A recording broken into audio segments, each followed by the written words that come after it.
Rain tapped gently against the cafe windows like a soft, persistent memory that wouldn't let go in the corner of the small, warm cafe. A young woman sat alone, head down, fingers trembling around a lukewarm mug of coffee. Eyes were red, makeup smudged beneath them. She wasn't just crying, she was silently falling apart.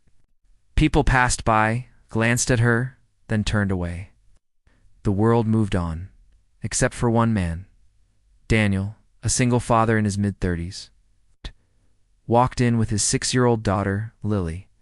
He was juggling her pink backpack, his umbrella, and 2 coloring books she insisted on bringing. Tired but present, Daniel scanned for a seat when his daughter tugged at his sleeve. "Daddy." That lady's sad. Daniel followed her gaze. There she was crying alone, clearly trying not to be seen. He hesitated. He wasn't the type to get involved. After losing his wife 3 years ago, he'd learned to stay in his lane, focus on Lily, keep life simple. But something about the woman struck him. Not just sadness, something deeper, like she'd lost more than just her day. He approached. Gently. "Excuse me," he said softly. "I know this might be strange, but would you like some company? Just someone to talk to?" The woman blinked up, startled. I'm sorry. I don't even know you." Daniel smiled warmly. "That's okay. Sometimes it's easier to talk to someone you don't." She stared at him as if weighing the risk. Then, with a small nod, she motioned to the empty seat across from her. Daniel sat down. Lily climbed into the chair next to him and pulled out a coloring pencil, offering the woman a shy smile. The woman introduced herself as Maya. Her voice was brittle, like she hadn't used it in days. She didn't share much at first, just that things had been hard. She had lost her job. Her apartment lease was ending. Her phone buzzed constantly with messages she couldn't afford to answer. She'd pushed away everyone, friends, family, because it was easier to be alone than to feel like a burden. "I came here to clear my head," she said, staring into her coffee. "But I just ended up crying instead." Daniel nodded. "I know that place. I've sat at this same cafe wondering how to keep going when my wife died. I didn't know how to be a dad or a man without her." Maya looked up. That was the moment something shifted. This wasn't pity. This was understanding. Over the next hour, they talked, slowly, cautiously, but real.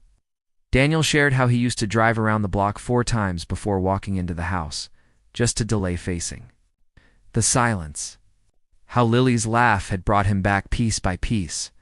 Maya smiled. "Just a little. I haven't smiled in days," she whispered. Lily looked up from her drawing and proudly held it out. "I drew you with a crown, 'cause Daddy says all girls are queens, even the sad ones." Maya's eyes filled again, but this time the tears were different. That night, as the cafe closed, no pressure to the door. "No pressure," he said. "But we'll be back here tomorrow at the same time. If you want to join us, ... you're welcome." And for the first time in a long time, Maya didn't feel completely alone.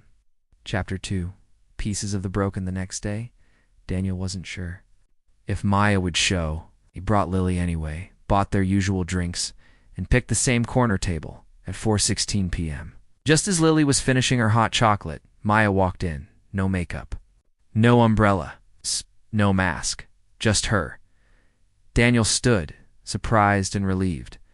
"I figured one more cup of coffee can't hurt," she said quietly. He smiled. "Best cup you'll have all week." Over the next few weeks, their meetings became routine. They talked about everything: fears, regrets, childhood dreams.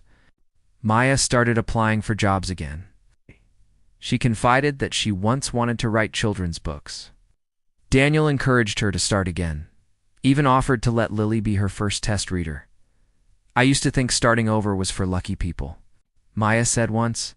"Now I'm starting to think maybe it's just for people who choose to keep trying." One evening, Daniel invited Maya over for dinner. It was casual: spaghetti, paper plates, laughter echoing off apartment walls that once felt too quiet. After dinner, While Lily played in the other room, Daniel and Maya stood side by side at the sink washing dishes. "You saved me that day," Maya said suddenly. Daniel shook his head. "No, you saved yourself. I just happened to be sitting nearby." She looked at him, eyes glassy.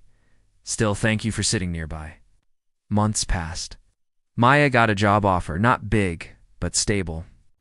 She moved into a small apartment, started writing again, even self-published a short story online, and one day, as they sat together in the same cafe where it all began, she turned to Daniel. "Do you believe people meet for a reason?" He nodded. Slowly, "I didn't used to. But now, I think maybe the universe has a strange way of answering quiet prayers." Ending message inspiring the viewer. She thought she was just having the worst day of her life. He thought he was just being kind. But that moment, that single act of reaching out became a lifeline. Sometimes healing begins not with answers, but with someone simply asking, "Need someone to talk to?" So the next time you see someone hurting, don't look away. You just might be the beginning of their second chance. And maybe they'll be yours too.